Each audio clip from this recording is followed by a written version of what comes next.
change. I mean, I did feel, when I got elected to the Royal Society of Edinburgh, I did feel like a complete fraud. Because I was sitting in a lecture theatre and people kept going out the front to get their, to become fellows, and it was people who were inventing things and people who were trying to cure cancer and people who were doing important work overseas, and then there was this guy who sits and tells lies for a living. And that was me, just making stuff up, and suddenly I'm going, I shouldn't be here. Must be a mistake. Very flattering though. It is. Very flattering. How many of you here watch CSI? Come on, be honest. Oh, shame on you. How many of you have seen this program that's even worse, called Bones? Oh, double shame on you. We're going to talk this evening about the interaction between science and writing.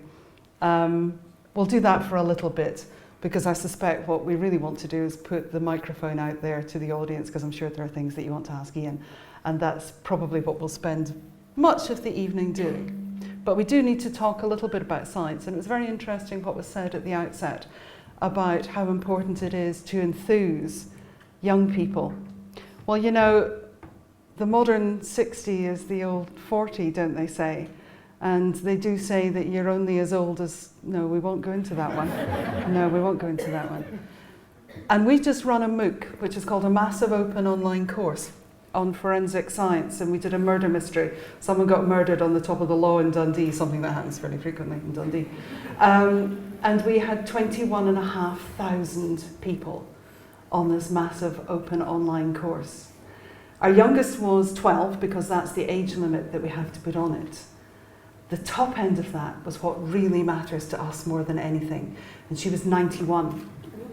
And there is no limit to learning, and that's the most important thing. Whilst it's great to enthuse our young folk, let's not forget us folk in the middle. Let's not forget us folk heading towards that other end as well, because age is not something that dims your enthusiasm, dims your ability to learn. And I think the partnership that we find between forensic science, which is an understandable science. The science goes on in my building that I don't even understand the title. Whatever ubiquitination is of proteins, I think, I've no idea. And it's difficult to engage with that kind of science. When the kind of science we do links into the kind of writing that somebody like Ian does, then I think you get a magic. You get something that can capture everybody's imagination, regardless of whether you're 12 or you're 91. Is that true?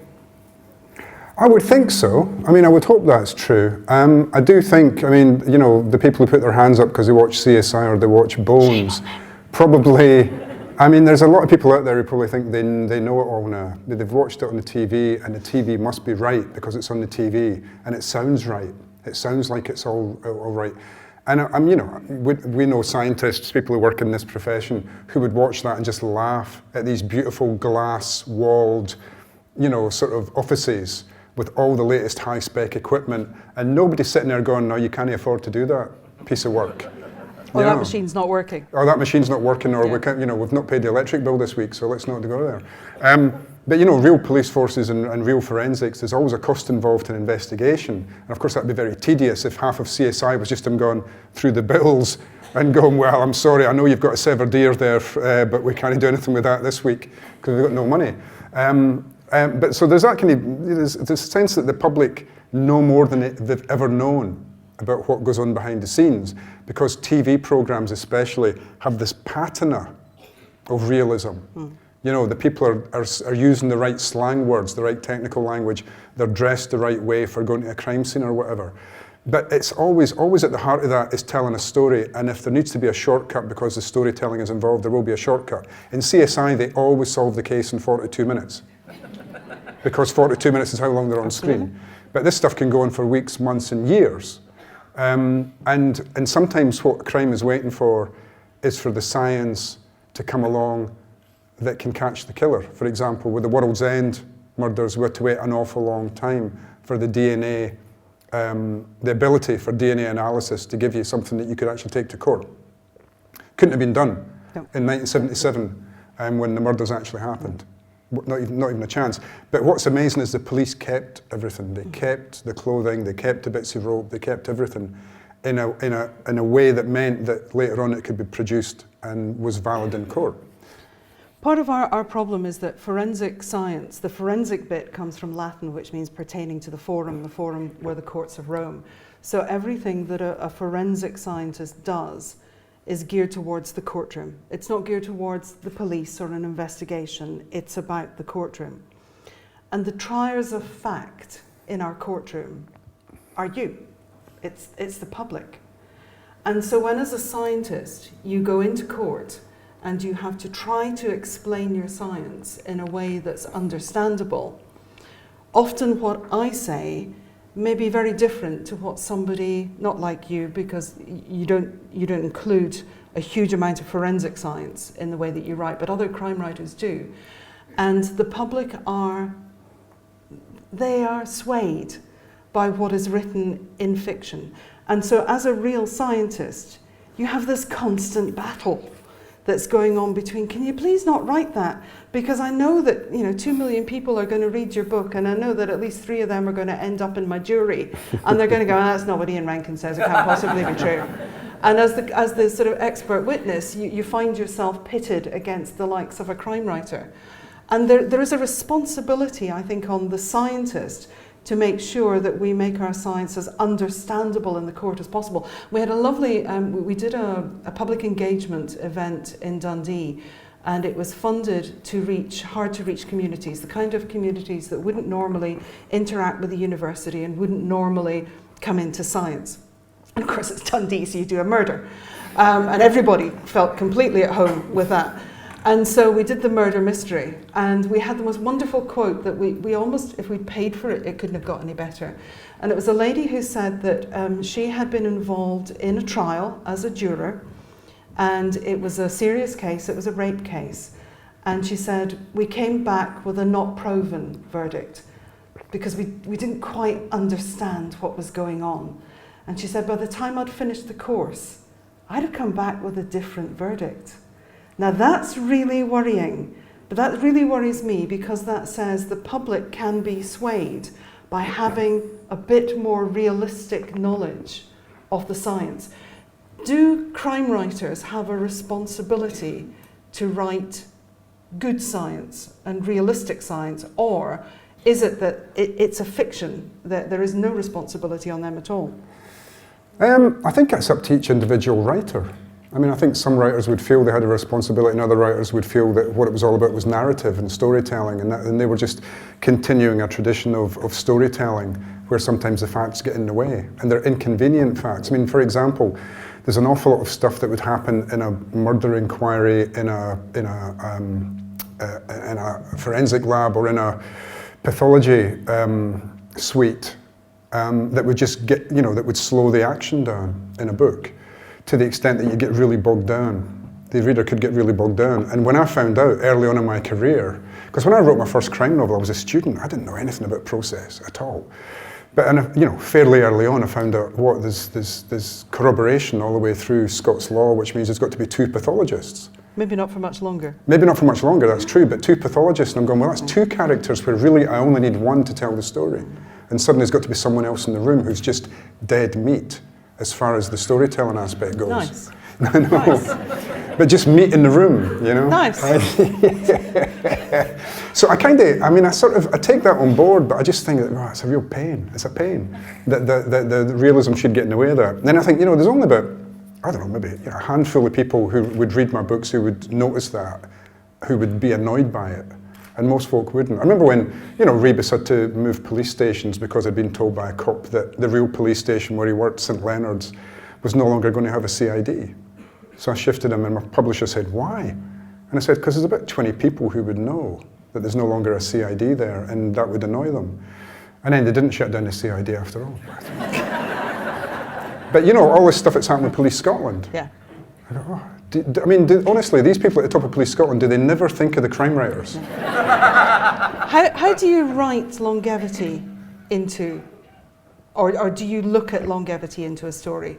So, if you were writing something just before the referendum, for example, Would you fit something that is a pivotal historical moment into a book? Does it date it? It does date it. I mean, it definitely dates it. Does that matter? I don't think it matters too much. I mean, my early books could stand as historical documents, you know. No mobile phones, no laptops, very few computers available to the police. Rebus has to stop his car at a telephone box to make a phone call. The fax machine is a new thing. Everybody's excited about getting a fax. Sounds like Dundee. Really, I do. But you know, a few years later on, that was all gone. That was all dead in the water, and new technology had come along. So the technology dates very quickly, and it seems like it's dating even quicker now. Yeah. But in some ways, you know, crime's an old story. Crime goes way back to the beginnings of storytelling. I mean, it goes back to myth and legend. It goes back to folk tale and fairy tale. You know, Red Riding Hood is a classic crime story. Just because somebody looks right doesn't mean they are right. There could be a wolf in your granny's clothing, as it were. And there's an awful lot of that, and crime fiction is very much about very basic questions that an audience has always wanted to gnaw on. You know, why do we keep doing bad things to each other? I mean, through history, people have wanted to keep asking that question to try and work out what it is about human beings that makes us so, you know, the possibility for us to be nasty as well as nice. And that's something that we don't need forensics for that or anything else. That's a very basic piece of storytelling. But since I am writing about a professional cop, and the books do exist in something close to real time, that is problematic. That, you know, Rebus is now 65. In fact, he's probably a wee bit older than that, but I've kind of slowed the clock down a bit. So he's had to retire again in the new book that comes out next month. He's gone. He's a consulting detective. So there's only so much I can do with a 65-year-old consulting detective that's realistic, or even semi-realistic. Do you know, I don't know that's necessarily true anymore, because certainly when you speak to the police forces right up and down the length and breadth of the country, they are retiring very early. They're going out into the world in a different job, and we're losing so much experience from the police forces that they are coming back, and then they keep coming back because that experience eventually people do realise has a value. Yeah. I think the thing is that the upper echelons of the Scottish police wouldn't want Rebus coming back necessarily. He's not the kind of cop they like. He's the kind of cop who should be getting investigated by internal affairs more than has been his wont in previous books. But no, I mean, so I think that longevity thing, I didn't think about it when I started the books. You know, the first Rebus novel was meant to be the only Rebus novel, and so I didn't think about it at all. And it was only really when it became a series. Well, I mean, two things. One, when it became a series, I thought, and I was making money from it, I thought, oh, well, then I owe it to the professions I'm talking about to actually properly find out what they do. Because my first novel, which I wrote when I was a student, I wrote to I have no idea how the police works. I wrote to the Chief Constable of Lothian and Borders Police. Did he reply? Fettes Avenue. His secretary replied, and his secretary said, go to Leith Police Station and talk to these two detectives and they will answer your questions. And I went, great. So I headed off down there, looking like a tramp, and these two very smartly dressed detectives came out to talk to me, and they said, you're writing a book? You know, young tramp man. And because it was like second-hand clothes from Oxfam shops and stuff, and a Doctor Who scarf and all that, and it was middle of winter, you know. And what's your book about? And I gave them the plot of Noughts and Crosses, and not realising that it was almost identical to something that had just happened, and Leith Police Station was the kind of where they were doing where the inquiry was based. So they managed to haul a computer into an interview room and sat me down at the wrong end of it and said, we'll ask you a few questions. Let's pretend that you're a suspect in an ongoing police. I had no idea. Let's pretend you're a suspect in an ongoing police investigation. Name, date of birth, address, occupation. What are you doing the night of the 5th of October? And I'm going, 5th of October? I've not got a Scooby pal. It's probably out in the lash. You know, you wake up next morning, you can't remember. Just give us, you know, an hour and a half. I was answering their questions, and that was it. I was put in the system. I went home that weekend, told my dad. I told my dad that story. He went, you silly bugger. Yeah. They thought you did it, because this was, what was her name? She went missing from a fun fair in Portobello. And then there were 6 more victims after her. And it was a guy called Robert Black. Yeah. But it was that case. But at this time, it was just a missing persons case. And in Noughts and Crosses, children are being abducted and killed. And so I'd kind of stumbled into it, and I became a suspect. So that's why I didn't go near the police for years after that.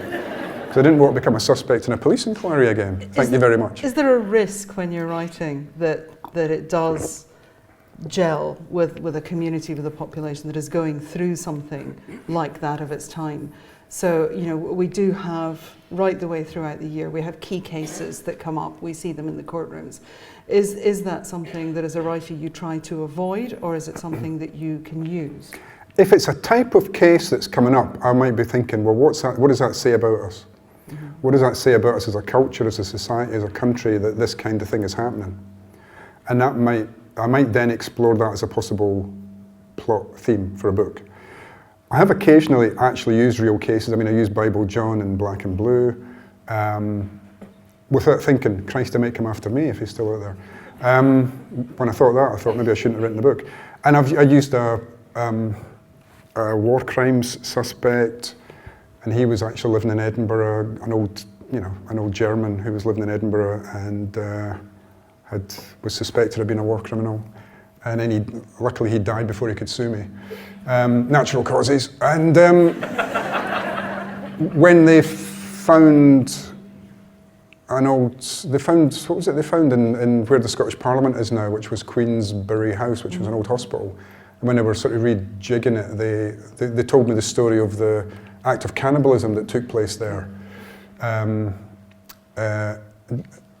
centuries ago, where the Duke of Queensberry's nephew had killed a servant and eaten him on the day that Scotland and England joined together. And this was seen as a very bad omen, and the Duke of Queensberry or whatever was chased through the streets. I just thought, great idea, I'm going to put that in a book. So I've done that occasionally, and things like, you know, asylum seekers in Glasgow, when we started getting asylum seekers, and when they were getting, you know, kids were getting locked up, kids of asylum seekers were getting locked up and not getting any proper schooling and stuff. I mean, these have all drip-fed into the books. Because the books are trying to say something about us and who we are, and why does this stuff happen, and you know, how do we feel about that? How do the readers feel about the stuff that this stuff happens in our very midst? But of course, if it's a real case, you can get in trouble. And things like, you know, I thought about Lockerbie for a long time, and because I'd spoken to Professor Anthony Buzatil, amongst others, and cops who were there, and he was there on the day, other people who were there on the day. There were a lot of really interesting stories to be told about that told us a lot about the people involved, the people who came afterwards, and were having to deal with it in their heads, you know, having to deal with the fact that they were finding bodies that had fallen out of the sky everywhere. And what that does to you, I just thought that's a really interesting thing to do, but I couldn't do it. It was just too raw. It was too raw, and I couldn't do it. And you know, there was a paedophile case, and I thought I was going to do it from the paedophile's point of view, couldn't do it. An act of moral cowardice, I would suggest, Sue. That I didn't want to go inside the head of a paedophile. Mm. We of course do. So there's a lot of work that we do in relation to paedophiles. And it's a strange fact of science that we think of science as being very much a laboratory-based new thing that is forensic science, but the basis of what we do in terms of our approach to identifying paedophiles is very anatomically based. And our best anatomists were from the 1500s in terms of Vesalius. We've known as much as we ever needed to know about anatomy then as we know now. So I challenge you, look at the back of your right hand. Look at the vein pattern on the back of your right hand. Now look at the vein pattern on the back of your left hand. On Ian Rankin's life, I'll bet they don't match. If you're a redhead and you've got an MR1 gene, I bet the freckle pattern on your right hand doesn't match your left hand. I bet the scars you've got in your right hand that you use with a kitchen knife aren't on your left hand. The pattern of the skin over your knuckles will be different on every single finger and right across both of your hands. Anatomy's known that since the 1500s. And paedophiles, it is one of the most horrific and really heinous crimes that you can imagine on society, preying upon the vulnerable. And it's one of the few crimes where the perpetrator actually films themselves committing the crime. And there are various parts of the perpetrator that can come into the image, but frequently it's their hands. And we were involved in a case in London, and it was a very brave young girl, a young teenage girl, who alleged she was being abused by her biological father. And I don't know if you know it, but if you leave your Skype camera on your laptop overnight, it clicks into infrared mode, and you can see at night. And she left her Skype camera on. And at 4:30 in the morning, we see an arm just coming into view in the camera. It's one of the spookiest things I think I've ever seen, and interferes with the young girl. And under infrared light, it interacts with the deoxygenated blood in your veins, and your veins stand out like black tram lines. So we get a beautiful pattern of your veins. We can compare the vein pattern then on the suspect with the vein pattern on the accused, and on the perpetrator, I should say. And in this case, he was found not guilty. And we were horrified. And we said, what do we do wrong with the science? And we asked our lawyer to go back and talk to the courtroom, to the jury. And they said, no, we had no problem with the science. We just didn't believe the girl. She didn't cry enough. She wasn't upset enough. So it doesn't matter sometimes, even if your science is good. Sometimes in the courtroom, you still can't win.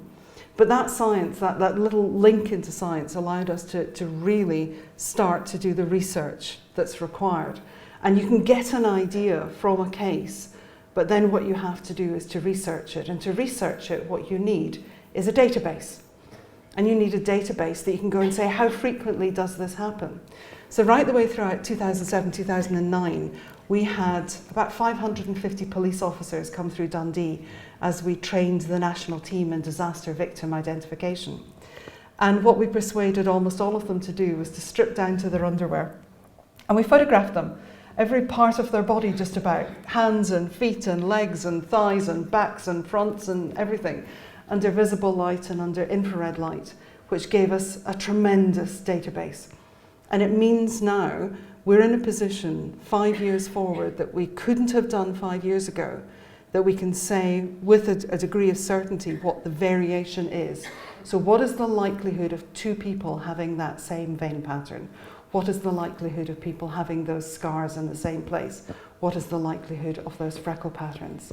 And 82% of the cases that come to us now on paedophiles being identified from images result in a change of plea. And that's really important, because what that does is it saves the courtroom a tremendous amount of money, but what it also means is that the children are protected from having to go and give evidence in court against their dad, their granddad, their mum's boyfriend, whoever it may be. And that becomes a really socially important part. So I understand why you don't want to go into the heads of these kinds of people. We don't have that choice, and we have to go into those areas. And some of the most horrendous things that I think I've ever seen in my career have been in video clips from cases such as that. Do you feel, I mean, when you take all this stuff, this kind of stuff into court, and you come up against one of these smarmy lawyers? Oh, been there. Anybody ever been up against Donald Finlay? I mean, that must drive you. Is he in the audience tonight? No, he's not. Right? I know Donald well. He's at a Rangers game. Yeah. Or a Cowdenbeath game. He's from Cowdenbeath. Did you know that? He's from He went to Dundee. He's from Cowdenbeath. Anyway, I went to school in Cowdenbeath.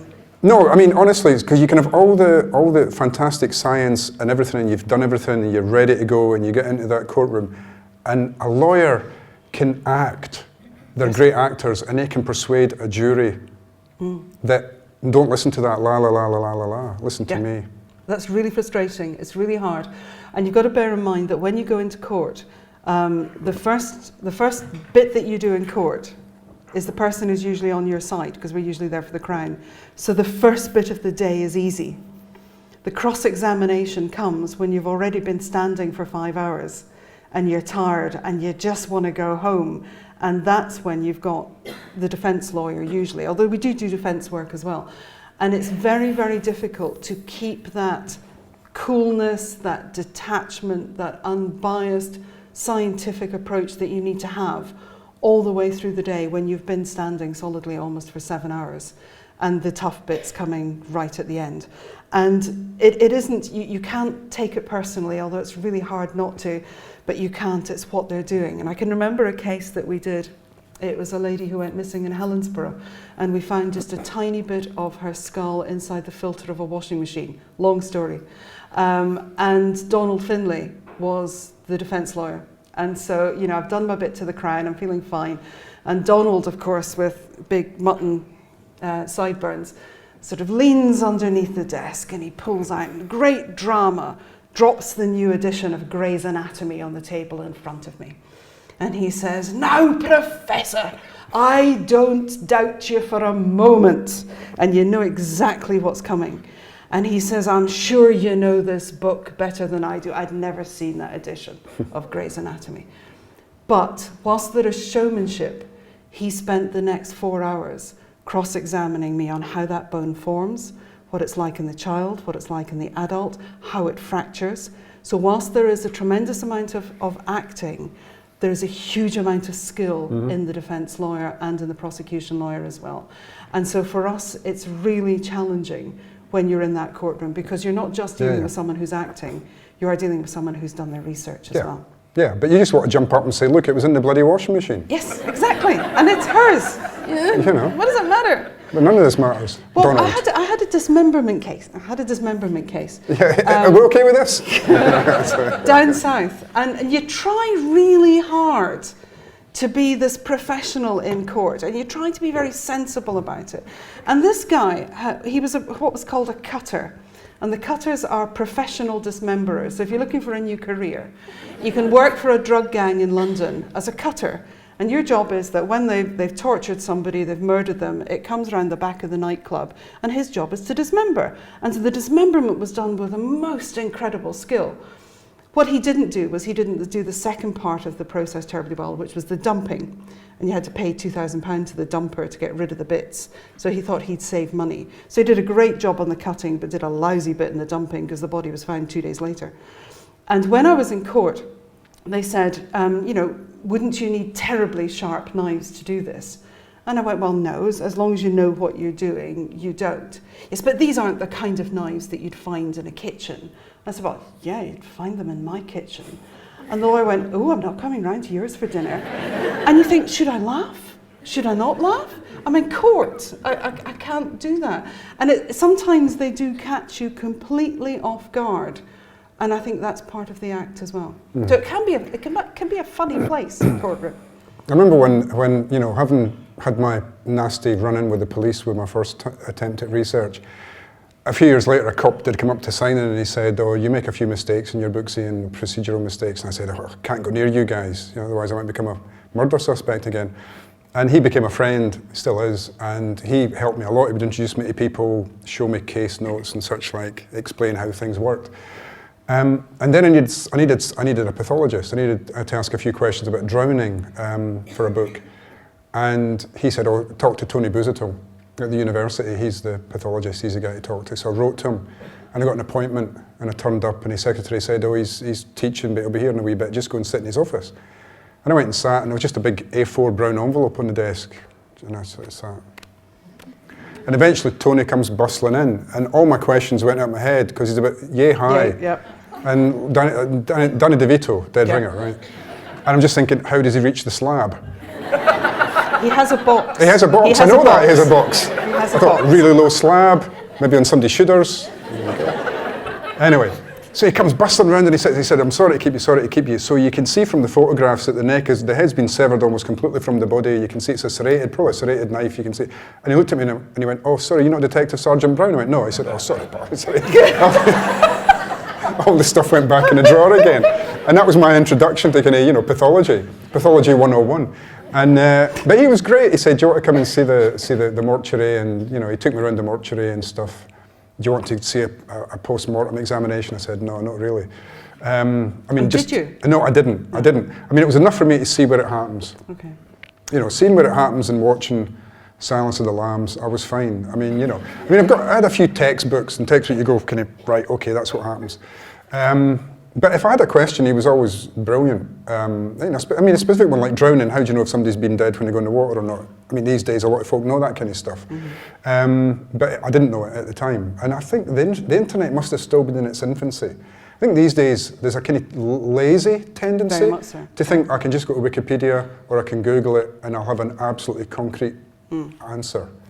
And that's a dangerous way to do research. You've got to bear in mind as well that what the Defence Counsel do is they Google you. So if you're an expert witness, they will Google you to find out what you did last, or if there's anything out there on Facebook, which I don't do for a very good reason, that, is there a photograph of you blind blazing drunk on the sidewalk or whatever it may be. And you've got to bear in mind, they will check you out. Whereas that could never have happened before. Now you're in the scrutiny in the courtroom that says, oh, you didn't do so well in your last case, did you? I think, really? Wow, that's scary. You were saying earlier that bones is perhaps not as factually exacting okay, as let me it could explain be. why it's not okay. No, one episode. Okay, one episode explains everything you ever need to know about bones, and it was an episode that was given to my students to critique. And by the time I could get them off the floor because they were rolling around laughing, they'd found a newborn baby's skeleton. Okay, and they have this wonderful 3-dimensional reconstructive hologram bit of equipment. Doesn't exist. Okay, so they took the baby's skull. Okay, they aged it. They did a facial reconstruction on it, and when they walked out of the room, they walked straight into a woman that looked exactly like the baby. Yeah. Now the reason I brought that up is because that apart. Kathy Rice is actually pretty good when she does her other books, her Tempe Brennan books. Yes. Because she's a forensic anthropologist. Yeah, she's a forensic anthropologist. Her heroine's a forensic anthropologist, and and it's not that stuff is not, I think, sensationalized. I mean, there is some other writers have sensationalized the way that a pathologist or a forensic anthropologist might work. Yeah. Case Scarpetta, but she is. I think the details there, and it's not sensationalized because she actually lives it and works it. I mean, in her day job, that's what she does. Kathy was very funny because being in the same profession, I've known her for a long time, and she sent me a first copy of her book, her first one, which was called Deja Dead. And she let me read it, and I tend not to read crime novels. And she said to me, what did you think of it? And I was very polite. I said, it's really not for me, it's not my kind of thing. And she said to me, normally should I be really upset by that, but they've just paid me $1 million retainer to write the second, so I really don't care what you think at all. And I thought, yeah, that's fair. That's fair comment. Absolutely fair. I think the first one wasn't the best. Tempe put herself in dangerous positions that I think realistically she wouldn't have done. But the science is, I always believe the science, and I always believe the way that character acts as part of a case. Okay, she sometimes stumbles into trouble and all the rest of it. You think that seems to happen over and over again with you. How would that be possible? But the actual science, I think, is good. I mean, are there any other writers that, I know you said you don't read much crime fiction, but is there anybody you think of those where the science is right, is spot on? I've had the privilege over the last few years to actually work with quite a lot of crime writers. Very kindly, they got together as a group to support me in a project called Million for a Morgue, which was raising £1 million to build a mortuary in Dundee, which we did. And I spent a lot of time then obviously working with Val McDermid and with Stuart McBride, but also with Jeffrey Deaver and a few others. And I've always been incredibly impressed at just how much care and attention they take in terms of science. So for example, Stuart was writing one fairly recently, I don't know if it's out yet because I don't read them, so I don't know, which involved a dismemberment. And what he didn't know was how it felt. So our dissecting room happens to be named after Stuart McBride because he raised a lot of money for us. And so I said, why don't you come into the dissecting room that you helped us build? And you can he'd not been in before? He'd never been in. And I've never seen him so nervous in my life going in there. And it's like our students, for the first 10 minutes, they are incredibly nervous. And then when you see what is the absolute marvel that is the human body, you forget to be scared of it, because it is just the most wonderful construction you could imagine. And so for him, it was about being able to feel, what does cartilage feel like? He was okay with what bone feels like, but what does cartilage feel like? What does dead skin feel like? What does muscle feel like? And for me, somebody who wants to put themselves into that sort of a position to be able to write about it, then I think that's good research. Val is shameless. Absolutely, well, many things, Val is shameless. But she's shameless because she'll phone up and she'll just say, oh, I'm just phoning to find out how you are, what you're doing. And she's on a fishing trip.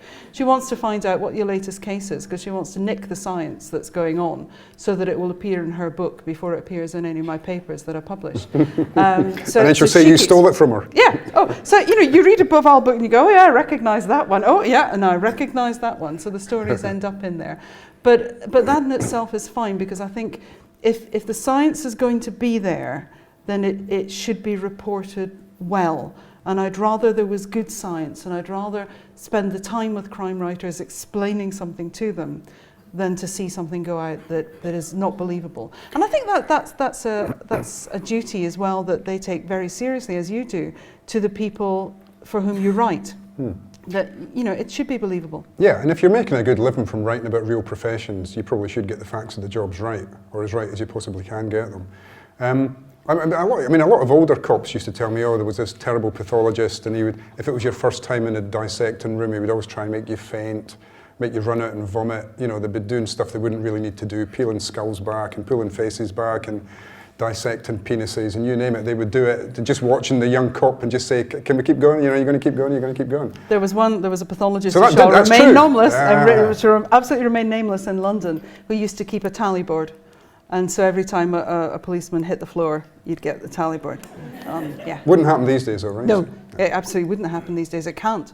There's been a huge change in culture in relation to what goes on within a dissection room. And I can remember when I first started in this, and it was back in the 1980s, we were able to go into the mortuary and take any samples of anything that we needed for research purposes.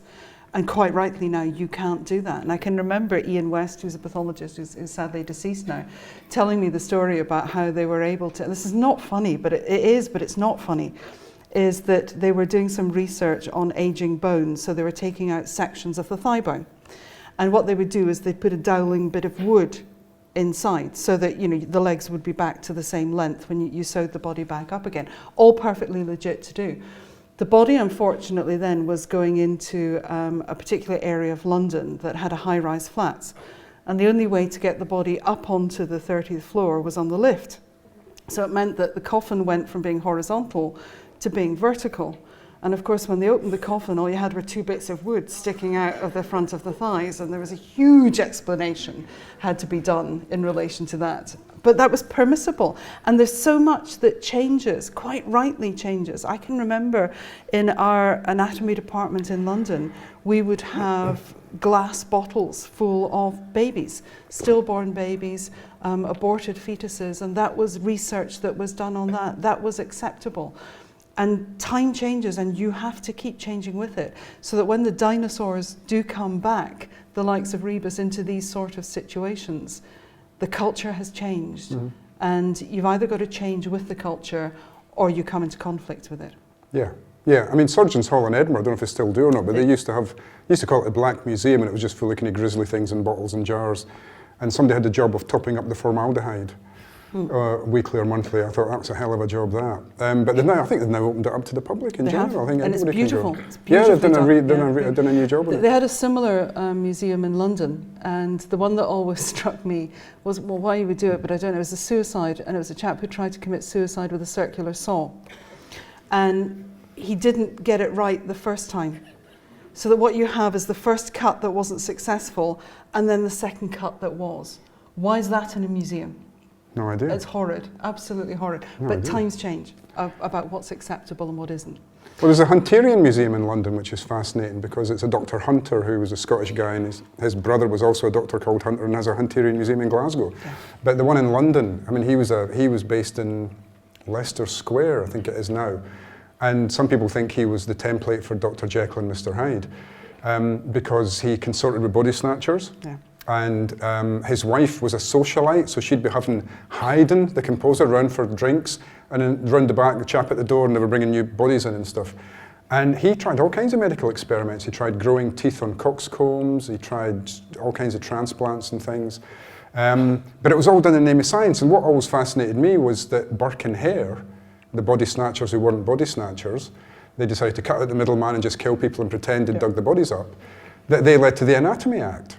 Yes. Before that, the only people you were allowed to do scientific research on were people who were convicted murderers who'd been hanged, because they weren't going to go to heaven anyway.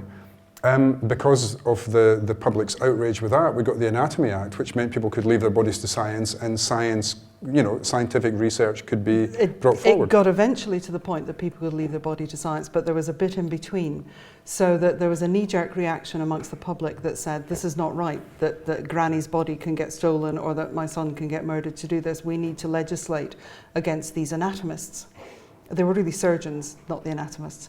And so that legislation was brought in to stop doing that. But what they then did was that they realised that there was still a need for cadavers. And what they did was they said, well, where do we find them? And you find them in the poorhouses, the prisons, and the mental institutions. And so the Anatomy Act shifted the dissection from the murderer to the poor. And there was another outcry that the poor said, well, hold on a minute, you are equating us to murderers. And there was the amount of bodies available eventually started to dry up because we did away with poorhouses. Mm-hmm. People were living in prisons because of our health conditions. So we've always had this problem in anatomy of where do you get bodies from? And one of the things that happened was that we had 2 world wars. And in those 2 world wars, what we had was a tremendous outpouring of support. And so for those people who couldn't go away and fight, you could still do your bit at home, you could still donate your body. That meant that surgeons, the doctors could all learn so that your grandson who's out in the battlefield has got a better chance of survival. And the bequeathal, the whole aspect of bequeathal, really took off in the wars. And we've never had really the same volume of bodies bequeathed to us that we had at the Second World War, at the end of the Second World War. So that act of leaving your remains was actually quite late. Jeremy Bentham was the one who was the only one who really pushed that forward, but at the time he was considered to be a real rebel, but it was the poor that it was based on. I'm conscious that we need to open up to questions. I know we need to open up to questions. Too much. I know, we do need to open up to questions. And I can't remember, have we got roving mic? Have we got a mic or mics? Yeah, we have. Just the one? Certainly got one there. Yep. We've got one there. Oh, 2, excellent. All right, well, we'll just throw it open. And if somebody sticks their hand up, we will get a microphone to you. They're all going, oh, for God. There you go, gentleman at the front. They're going, oh, they're numb. They're numb with all those stories. Is there any of Rebus's personalities autobiographical? Is any of Rebus's, any of me and him, any of him and me? I mean, we've got similar we grew up in the same place, we grew up in Cardendale, went to the same school to a certain extent. He left school at 15, joined the army, then joined the police, so that's the point at which it stops. And we've got the same taste in music, we drink in the same pub. He's a different generation from me. I think he's a much more of an Old Testament kind of guy. He would see me as being a wishy-washy liberal who's never had to do a hard day's work in his life and has been suckled by the state. Thank you very much, the state. So we wouldn't really get on if we met. But at the same time, where do your characters come from? All your characters are aspects of your personality. So Rebus and Siobhan and Cafferty and Malcolm Fox, they're all coming from inside my head. They're not people that I know. But weirdly, I mean, a lot of cops, I've gone around the world and there's always a cop in the audience, or usually a cop in the audience, and at the end they come up and they go, I know a guy just like Rebus, or I used to work with a guy just like Rebus, or you must have based him on this guy, and I go, I've never met that guy. I mean, even cops in Edinburgh say he must be based on so-and-so. No, he just came from inside my head, and I didn't realise I was going to be sticking around with him quite this long. I've known him almost as long as I've known my wife. 2 life sentences in one. She's not here. You can tell. I know, you can tell. So no, I mean, the answer to that is no. I don't think there's much of me in him. But I like the fact that he can say things I can't say. I mean, he's you know, I'm quite safe in what I do in life, and he's a bit of a risk taker and a bit of a rebel and a bit of a maverick and all the rest of it. And he speaks back to authority in a way that I've never done. And he's always got a great comeback line. I'm like most people, I think of the great comeback line 2 days later. Yeah. Anybody else got a question? Yes, along there. Hang on, we'll get the microphone to you. Thank you. Sue, do you think people are inherently good or inherently bad? Yeah. I mean, that's what all crime fiction is about. But I mean, I don't know how you'd take it from there. That's really, really hard. God, what a good question. I'm always viewed as being Pollyanna. My glass is usually always half full. I like to believe that there is good in people. I am very fortunate that I don't think I have ever met anybody who is inherently evil. I think you become a product of your background, your circumstances, your attitudes. Everybody is unique in that. I like to think that there is a good in everybody. And I like to think that it's our job to try and find that. But unfortunately, we're not always as good as we should be. Yes, there are people out there, some of the things that we've seen that you think, you know, they must be inherently evil, but I'll bet they were good to their mum. And I bet they liked their dog, and I bet there was something about them that was still good. If you lose hope in that little spark that there has to be something worth finding in everybody, then I think you lose hope, and that's my glass half full. That was really hard. Years ago, I made a TV series on evil for Channel 4. It was actually Channel 4 religious programming. Who knew that Channel 4 had a head of religious programming? And we got funding, and we did a 3-part series on it. It was going to be a 3-part series on crime. But when I started talking to the director, we just started bouncing around and go, we can't talk about crime without talking about what that actually means. And we got back to evil, good and evil. And it was 3 programs, and the first program said, what do we mean? What does that term mean? Does it mean anything? Does it mean the same things to different cultures at different times in history? The second program was, where does it come from? Nature or nurture? People born bad or made bad? Is it a chemical reaction? What is it? And I was talking to psychiatrists, psychoanalysts. I spoke to an exorcist about the devil, and I was actually exorcised, which was interesting. And I think it's weird enough about now. And in program 3, what do we do about it? You know, rehabilitation, incarceration. I interviewed a guy on death row in Texas. He'd been on death row for 12 years, just waiting for his appeals to run out, and then it was going to be the lethal injection. And at the end of that entire process, we looked at Lombroso, we looked at this, we looked at that, and at the end of that entire process, I couldn't point to a person and say they were evil, but I could point to an action and say at that moment you committed an act of evil, which I think is kind of what you were saying. With one exception, and one exception was Ian Brady. The director wanted me to interview Ian Brady's mum. So he'd contacted Ian Brady's mum. She had contacted Ian Brady, and he said, no, if Ian Rankin wants to talk, he talks to me, not you. And the director was very excited about this, and I was less excited. I said, there's no way I'm letting that guy get inside my head, because once he's inside your head, he ain't leaving. But I did read a book he'd written called The Gates of Janus, which was an apologia for serial killers, saying we should be in awe of serial killers because they're a higher form of life. And it's the only book I've ever read that I would gladly see burnt. So I came to a real understanding that there are maybe a few cases out there where you can say you can't be fixed. Yeah. You're unfixable and probably always were unfixable. But very, very rare. Very rare. But it's a fascinating, I mean, this whole thing about why more of us don't do bad things is interesting. Even when we get the chance to do it, we don't. You know, we are all capable, we're social animals, all capable of good and all capable of evil, I think.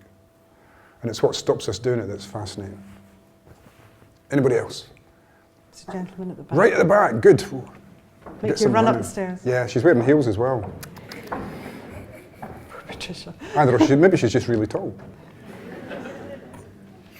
From time to time, we see facial reconstructions of long dead bodies and so on. I can understand how you can reconstruct a person's appearance in terms of the thickness of the skin on the top of the head and what their ears probably were like. But how the heck do you differentiate between the person who has never knowingly walked past a plate of food and somebody who's emaciated? When you reconstruct a face, underneath the face is a skull. And that skull, in terms of the openings, is what you're reconstructing. So you're reconstructing eyes, you're reconstructing nose, you're reconstructing mouth, and you're reconstructing ears. So any opening that you have into your face is the thing that we're constructing around. And all of our faces, that's the bits that we look at. And our skull underneath does dictate how that looks.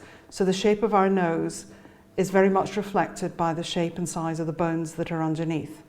So there is an inherent face that we can reconstruct. What we can't know is whether you are 15 stone or 8 stone. And so when we reconstruct you, we can reconstruct you to a middle size. We don't reconstruct you generally with a skin color, if all we have is skeletal remains. So you will see the facial reconstruction go out in black and white. It's a grey colour. The hair that we put on is going to be just a sort of fairly basic style.